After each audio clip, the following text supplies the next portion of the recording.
گلگت بلتستان میں ہمارے لیڈرز کے ساتھ، پہلے جنید اکبر صاحب کے ساتھ اور پھر اسپیکر اسد قیصر صاحب کے ساتھ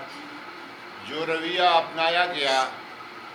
اور جس طرح پی ٹی آئی کی لیڈرشپ کو این او سی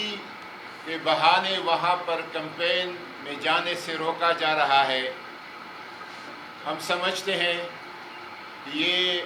پری پول ریگنگ ہے اور وہاں پہ اپنی پسند کی نتائج حاصل کرنے کے لیے اونچے ہتھ کنڈے ہیں جو کہ موجودہ وفاقی حکومت، اس کے تمام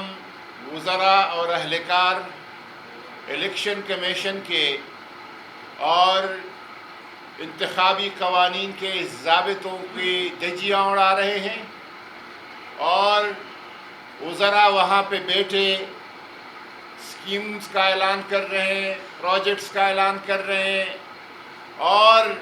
وفاداریاں توڑنے کی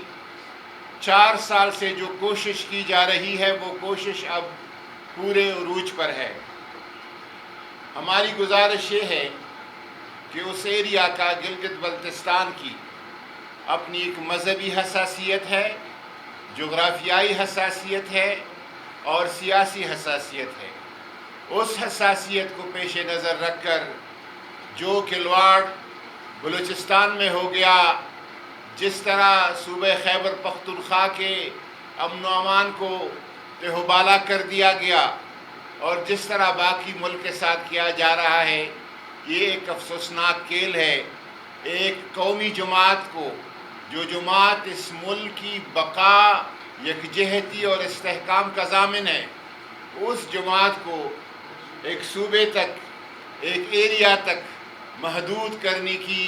ناکام کوشش کی جا رہی ہے۔ یہ قابل مذمت ہے۔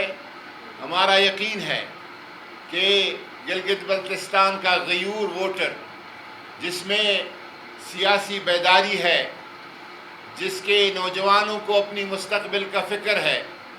وہ جو بھی کینڈیڈیٹ ہوگا، عمران خان کا نمائندہ ہوگا، ادھر سے الیکشن لڑے گا، انشاءاللہ تعالی اس دن اسی نمائندوں کے حق میں ووٹ ڈالیں گے۔ اور ہم متنبہ کرتے ہیں کہ اگر ادھر حالات خراب ہوتے ہیں اور بے قابو ہو جاتے ہیں تو پھر یہ الزام آپ پی ٹی آئی پہ نہ ڈالیے گا، یہ آپ کا اپنا کیا ہوگا، آپ کی اپنی کارستانی اور کارروائی ہوگی جو کہ اس ملک کی بقا کے لیے بہت نقصان دہ ہوگا۔ شکریہ۔